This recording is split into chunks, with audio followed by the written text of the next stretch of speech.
1월 19일입니다. 누가복음 7장 1절에서 17절까지 말씀 봅니다.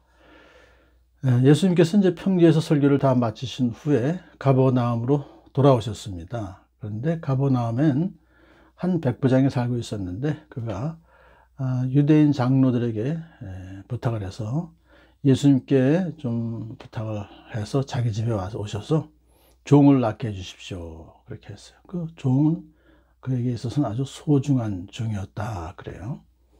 자, 종과 주인, 더군다나 로마 사람과 종이야 뭐 로마 사람이 아니겠죠. 그런 신분의 차이에도 불구하고 백부장이 그 참 특별히 그렇게 예수님께 오셔서 종을 낳게 해달라 하는 거 보면 아주 그 종을 아꼈던 것을 볼 수 있습니다.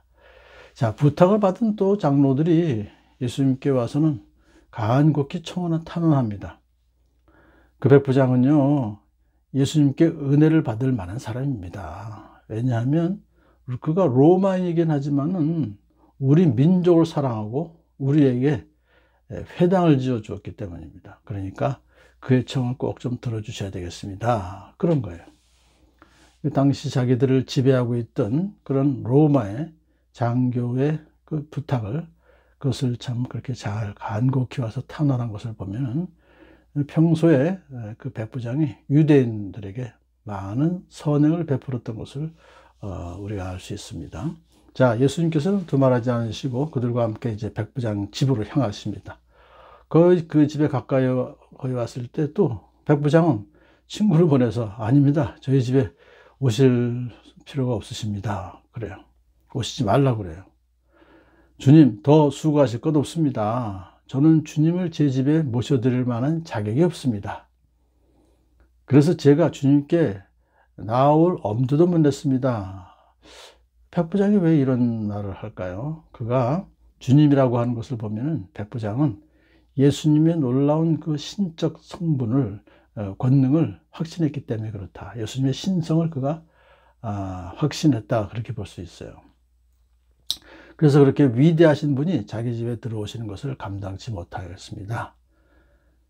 사도 베드로가 그 물고기를 잡다 돌아와서 한 마리도 잡지 못하고 돌아왔을 때 예수님께서 설교하신 후에 자, 저 갈릴리 바다 한가운데 가서 그물을 내라.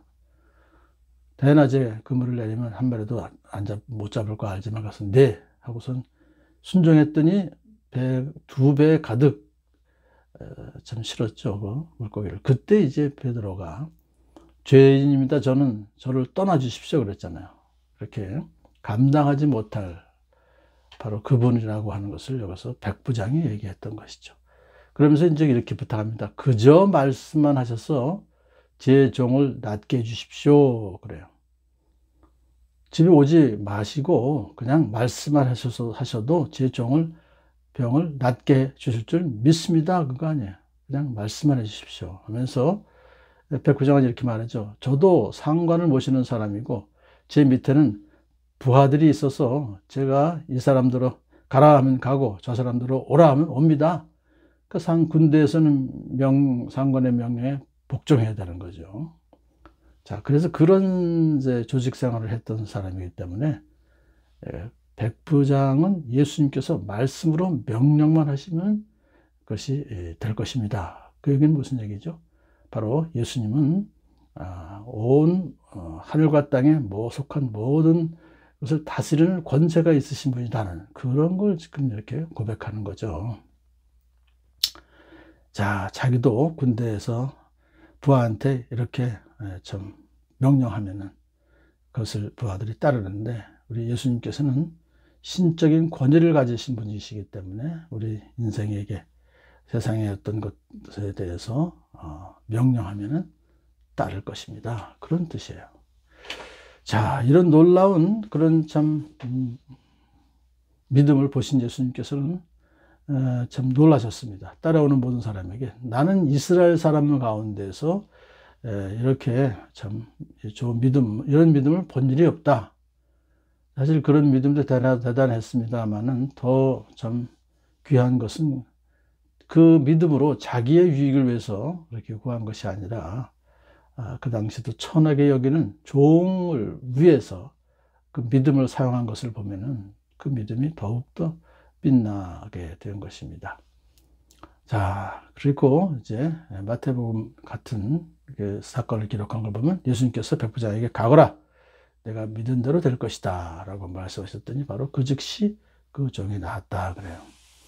믿음을 갖고 있던 백부장, 예수님의 능력이 나타나고 그 능력에 의해서 예수님의 신성이 메시아이심을 증명하게 된 것입니다. 그 후에 또 사건이 이제 이어지죠.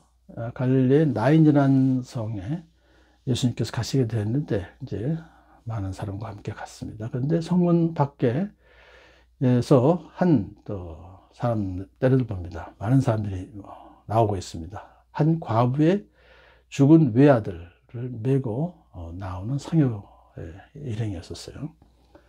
자, 그러자 그 여인은 이미 남편을 잃고 또 하나밖에 없었던 그런 아들도 죽었던 것입니다. 앞으로 살아갈 길이 막막한 불쌍한 과부인 것입니다. 그런데 예수님께서는 그 여자를 보시고 그런 상황을 아시고서는 이제 가엾게 여기셔서 울지 말아라고 위로하십니다.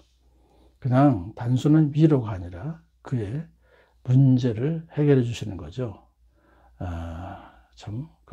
예수님께서는 그 관에 손을 대셔서 그 관을 멈추게 하십니다.